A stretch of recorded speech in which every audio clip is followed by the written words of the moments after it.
Good morning everyone. तो कैसे हो आप? अच्छे ही होंगे।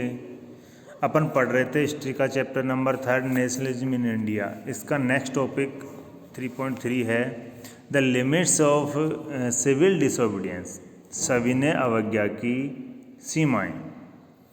तो सविनय अवज्ञा जो मूवमेंट के बारे में अपन पढ़ रहे थे उसकी लिमिट्स के बारे में आज अपन पढ़ेंगे कि उसकी क्या क्या है लिमिट्स थी, कौन कौन सी उसकी सीमाएं थी। नेक्स्ट देखो, Not all social groups were moved by the abstract concept of Swaraj.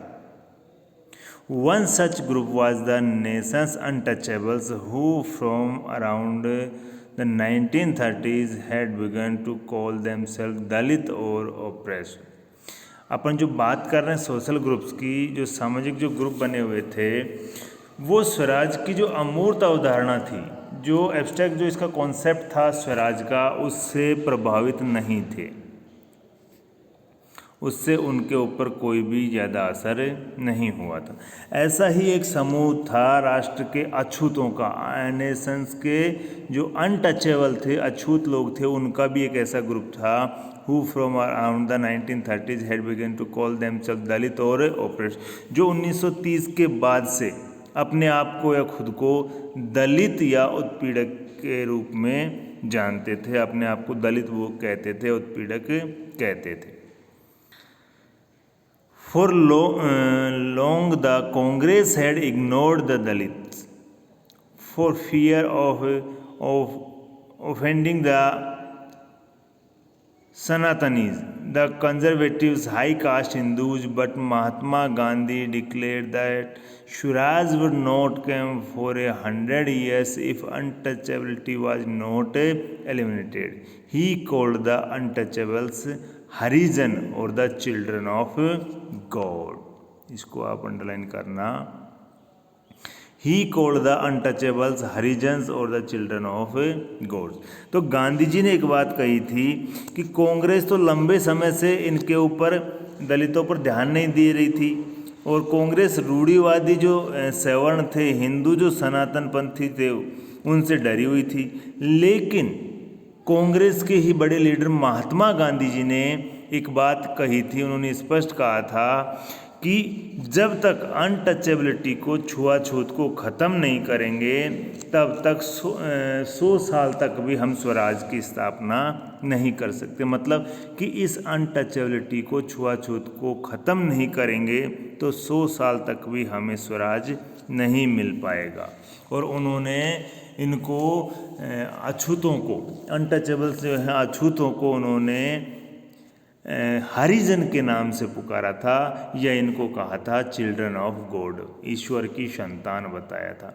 तो अनटचेबल्स को, अछूतों को सबसे पहले हरिजन या भगवान की संतान गांधी जी ने ही कहा था। Next, organized satyagraha to secure them entry into temples and access to public wells, tanks, roads and schools.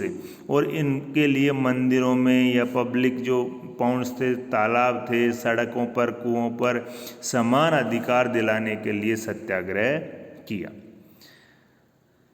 He himself clean toilet to dignity of work of the भंगी।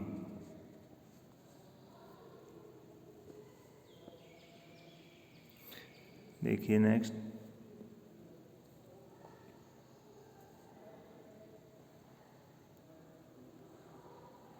ही himself clean toilet to dignity the work of the Bhangi, the sweeper, and persuaded upper caste to change their heart and give up the sin of untouchability. देखो भाई क्या हुआ था कि इनको समान अधिकार दिलाने के लिए तो यहाँ पर सत्याग्रह हुआ था, लेकिन जो काम करने वाले, जो मैला ढोने वाले थे, उनके काम को प्रतिष्ठा दिलाने के लिए कि वे खुद शौचालय साफ करने लगे, उन्होंने ऊंची जातियों को आह्वान किया कि वे अपना हृदय, अपने हार्ट को चेंज करें, परिवर्तित करें, और untouchability, sin of untouchability, the sin of untouchability, कि अस्पृश्यता जो पाप है, अस्पृश्यता के पाप को वो छोड़ दें। But many Dalit leaders were keen on a different political solution to the problems of community.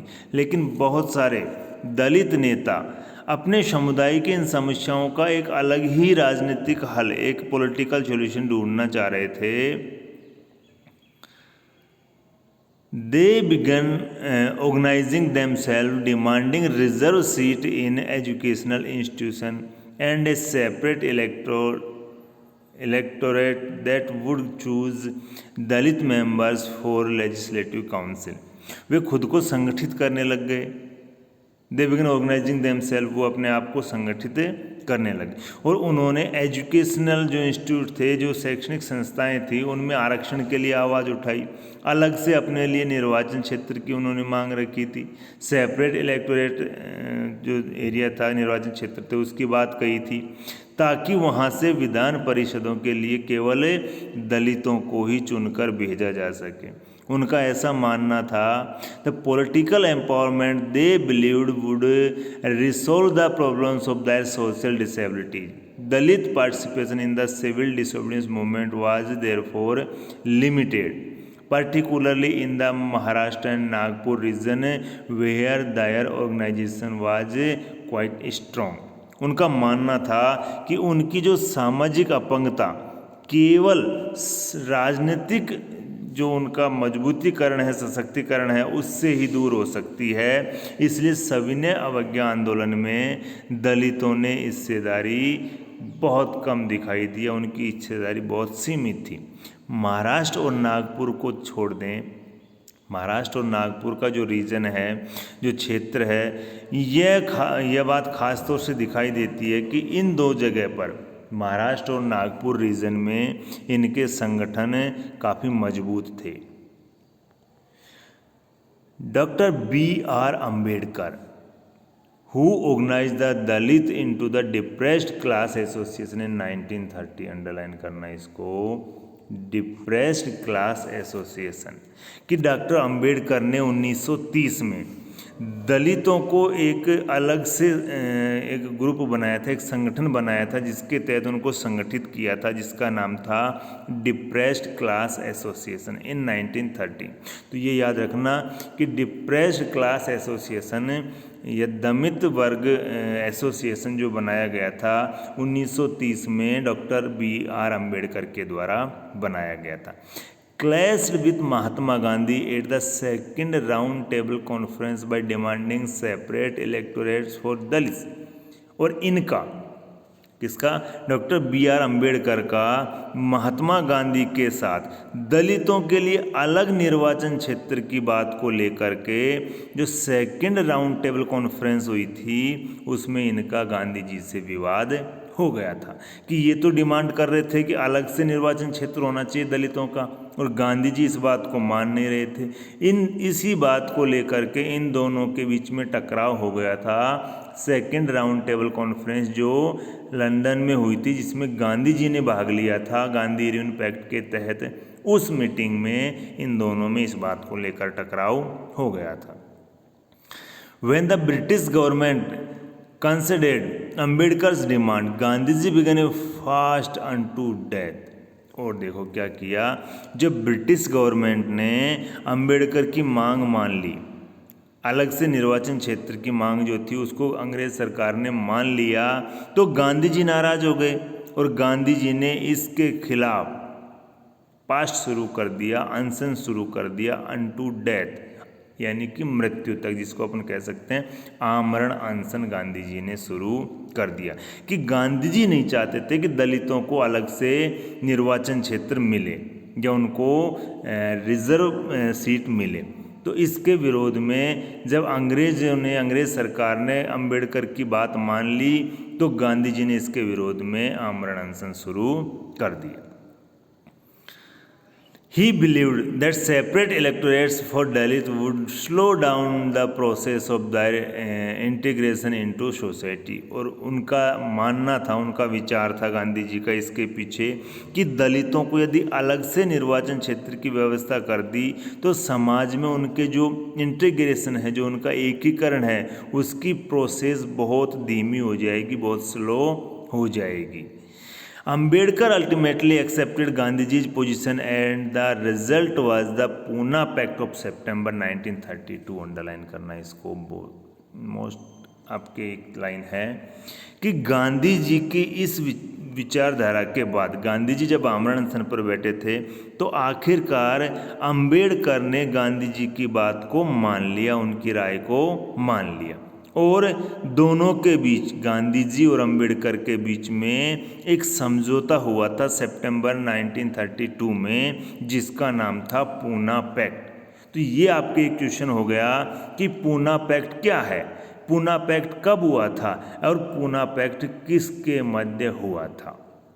तो पूना पैक्ट क्या है, गांधी जी और अंबेडकर के बीच में जो अलग से सेपरेट इलेक्टोरल सीट्स थी, जो निर्वाचन क्षेत्र थे, उनको लेकर के जो मतभेद हुआ था उसको गांधी जी ने अंबेडकर के साथ मिलकर के, अंबेडकर ने गांधी जी की बात को मान लिया था, सहमत हो गए थे और इसी को पूना पैक्ट के नाम से जाना गया है। और ये सितंबर 1932 में हुआ था और ये गांधी और अंबेडकर के मध्य हुआ था। नेक्स्ट देखो, it gave the depressed classes later to be known as the schedule caste. और इसके तहत, इस पूना पैक्ट के तहत जो डिप्रेस्ड क्लास से, जो दमित वर्ग के लोग थे, जिनको बाद में शेड्यूल कास्ट के नाम से जाना गया था, अनुसूचित जाति के नाम से जाना गया था, reserve seats in provincial and central legislative councils, but they were to be voted in by the general electorate. तो इनको प्रांतीय और केंद्रीय विधायी परिषदों में रिजर्व सीट तो मिल गई, इनके लिए जो रिजर्व सीट की जो बात थी वो तो इनको मिल गई, लेकिन उनके लिए जो वोटिंग का जो बात थी, जो इनके लिए वोटिंग करने की जो बात थी, तो मतदान जो था सामान्य निर्वाचन क्षेत्रों में ही होता था। But they were to be voted by the general electorates. The Dalit movement however continue to be apprehensive of the Congress led nation movements. और दलित आंदोलन कांग्रेस के नेतृत्व में चल रहे थे, जो इस राष्ट्रीय आंदोलन को शंका की दृष्टि से देखता रहा था। Next, some of the Muslim political organisation in India were also lukewarm in their response of the civil disobedience movement after the decline of the non cooperation खिलाफत मूवमेंट। तो देखो भाई, भारत के कुछ जो मुस्लिम पॉलिटिकल ऑर्गेनाइजेशन थे, राजनीतिक संगठन थे, उन्होंने भी सविनय अवज्ञा आंदोलन में, सिविल डिसोबीडियंस मूवमेंट में कोई विशेष रुचि नहीं दिखाई, कोई उत्साह नहीं दिखाया।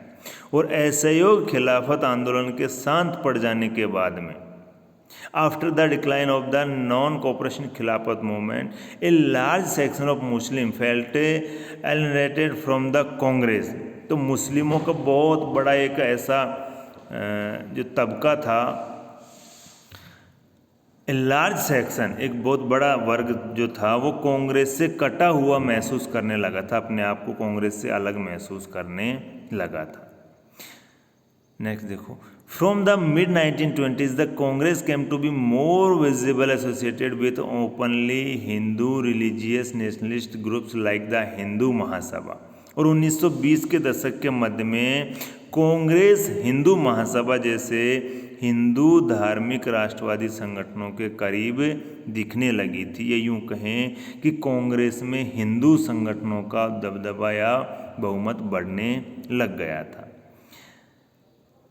As relations between Hindu and Muslim, once each community organized religious procession with militant fervor, provoking Hindu-Muslim communal clash and riots in various cities. Every riot depended the distance between the two communities. अब कांग्रेस जैसे जैसे हिंदू मुसलमानों के बीच में इस बात को लेकर के जो रिलेशन थे वो खराब होने लगे, संबंध खराब होने लगे, तो दोनों कम्युनिटी के लोग उग्र धार्मिक जुलूस निकालने लग गए।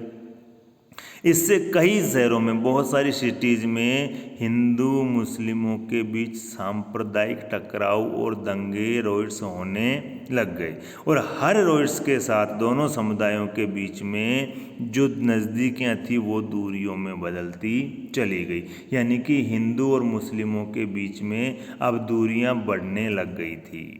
The Congress and the Muslim League made efforts to renegotiate an alliance, and in 1927 it apprehended that such a unity could be fraught।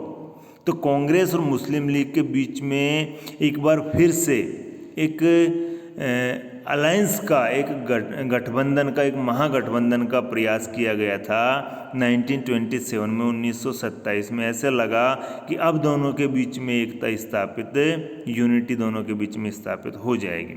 The importance difference were over the question of representations in the future assemblies that were be elected. और सबसे महत्वपूर्ण जो मतभेद जो था कि next जो assembly election जो होने वाले थे विधानसभाओं में प्रतिनिधित्व के सवाल पर जो था, Mohammad Ali Jinnah, one of the leader of Muslim League, was willing to give up the demand for separate electorate if Muslim were assured reserved seat in the Central Assembly and representation in a proportion of population in the Muslim dominated province Bengal and Punjab. अब क्या हुआ कि मुस्लिम league के नेताओं में से जो इनका एक मुख्य नेता था मोहम्मद अली जिन्ना, उनका कहना था कि अगर मुसलमानों को, यदि मुसलमानों को सेंट्रल असेंबली में, केंद्रीय सभा में आरक्षित सीटें, रिजर्व सीट्स यदि दी जाएं, तो मुस्लिमों का जहां पर बाहुल्य है, जहां पर उनका प्रोपोर्शन ऑफ टू पॉपुलेशन, जनसंख्या के अनुपात में या उनकी जनसंख्या की आबादी के प्रतिनिधित्व अनुपात के हिसाब से उनको प्रतिनिधित्व उनको दिया जाना चाहिए। तो मुसलमानों के लिए पृथक निर्वाचकों की मांग छोड़ने के लिए वो तैयार हैं। Negotiation over the question to representation continued, but all hope of resolving the issue at the all parties conference in 1928 disappeared when M.R. Jayakar of the Hindu Mahasabha strongly opposed efforts at a compromise।